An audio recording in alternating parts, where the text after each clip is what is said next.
Anyone who's talked to me about politics over the last 4 years has heard me talk about Charles Stross's essay, Political Failure Modes in the Beige Dictatorship. It's a pretty distressing read, or it was in 2013. It says there are problems with democracy that democracy can't fix. But in the past week, it's been a bit of a consolation, because it's about how the party system prevents radical change. Radical change is scary right now. People with the tools to enact radical change want radical destruction.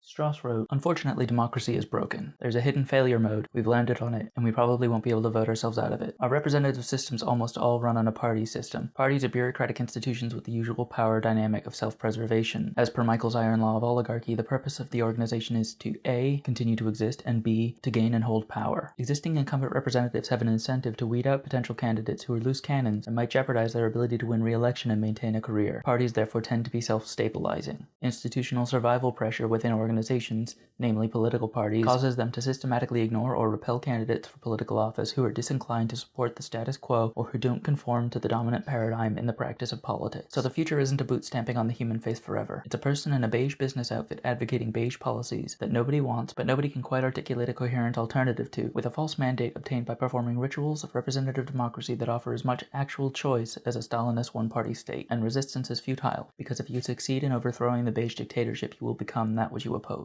I hope that's what happens to Trump, because a Republican Party that is weakened by the incentive to continue being elected is less harmful than a Republican Party that does all the things it says it wants to do. But on Monday, Charles Stross published a new post called "Playtime is Over," in which he explains that he underestimated the worstness of the possible worst-case scenarios. Trump's Russian connections aren't an accident.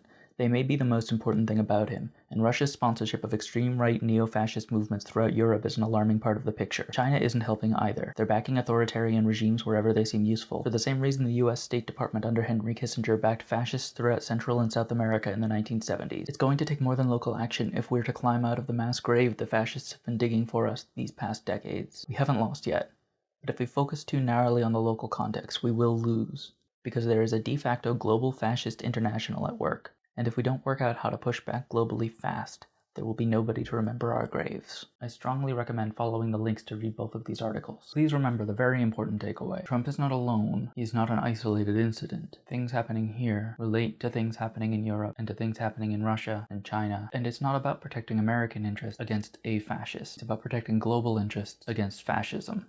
Hit me up if you have ideas.